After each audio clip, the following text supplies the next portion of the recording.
Ada babi yang ambil uang tapi bukan babi ngepet.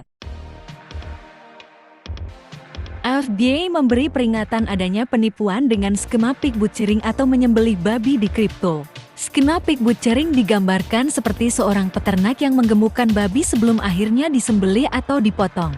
Dalam kasus ini, penipu menjaring korban dengan janji keuntungan besar, tapi korban harus menyetor lebih banyak uang untuk digemukkan terlebih dahulu. Biasanya pelaku menghubungi korban lewat media sosial, lalu membangun relasi jangka panjang dan menyarankan agar korbannya berinvestasi kripto di platform yang sebenarnya palsu. Para pelaku biasanya memakai identitas palsu dengan persona sebagai orang kaya. Platform investasi palsu tersebut sudah dikendalikan si penipu untuk menunjukkan ke korban portofolio investasi yang terus mengalami keuntungan. Namun jika nanti sang korban ingin menarik hasil investasinya, sang penipu akan meminta korban menyetor lebih banyak uang agar semakin gemuk keuntungannya sebelum ditarik. Setelah menggemukkan kerugian korban, pada akhirnya penipu tersebut menghilang dan memutus relasi dan menutup platform palsu tersebut. Forbes melaporkan seorang pria berusia 52 tahun dari Amerika Serikat kehilangan $1 Amerika juta akibat penipuan pig butchering setelah dihubungi oleh pelaku yang berpura-pura menjadi teman lamanya.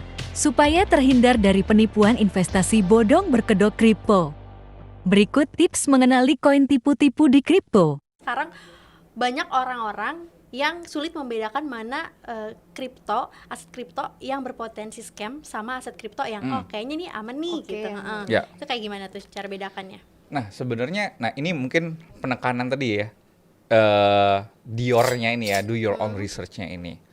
Nah karena kalau kita bilang pasti scam atau enggak scam, itu kita juga, karena kalau kita bilang pas baca, oh pasti scam nih, ntar nuduh orang dibilang gitu kan. Nah Seuzon jadi ya. seuzon gitu kan. Nah jadi kita harus kita melakukan research kita sendiri yang mendalam.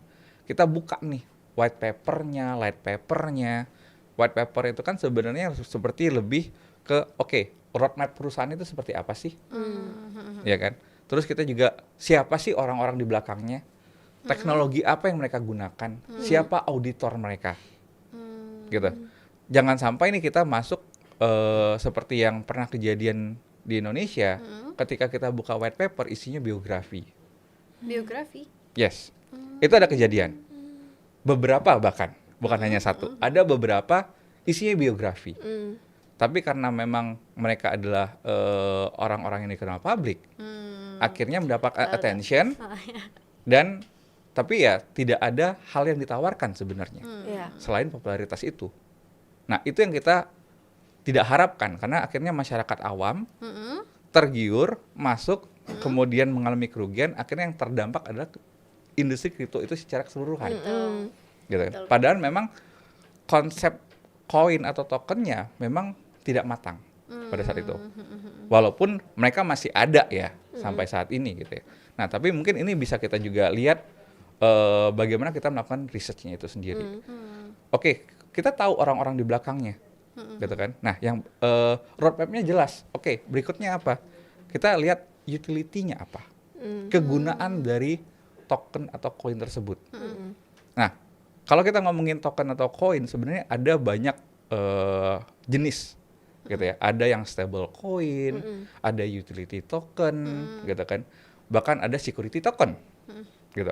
Nah, kalau yang paling umum yang boleh diperdagangkan di Indonesia sebenarnya adalah stable coin dan utility token.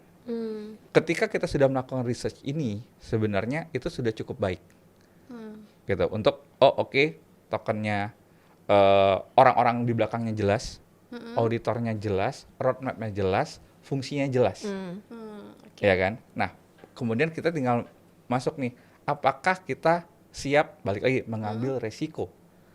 Karena namanya token atau bahkan bisnis secara umum, nggak ada yang bisa berani bilang garansi akan naik.